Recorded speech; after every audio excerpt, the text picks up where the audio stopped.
Salamlayıram səni əziz ingilis sevər, yeni bir mövzuyla qarşındayım. Bugünkü mövzumuz ingilis dilində cümlə növləri olacaq. Gəlin baxaq.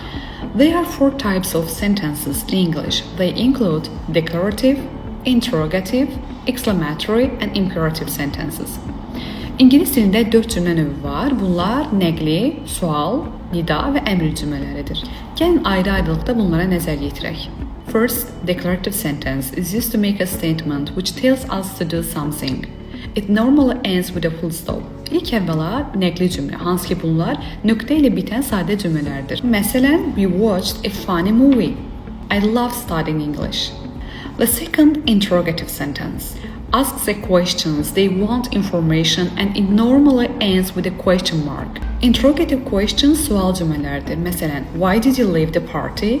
Or do you like biscuits? The third one, üçüncü, exclamatory sentence, nida cümlələri.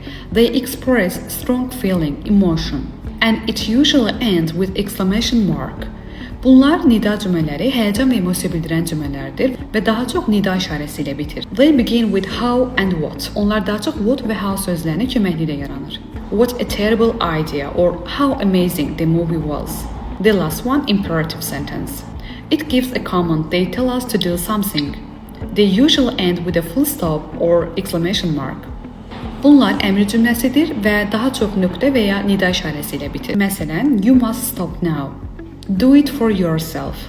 That's all. Bugünlük bu qədər. Əgər bu qrammatikanı başa düşdünüzsə, şərh bölməsinə hər birindən bir nümunə yazmanızı xahiş edirəm.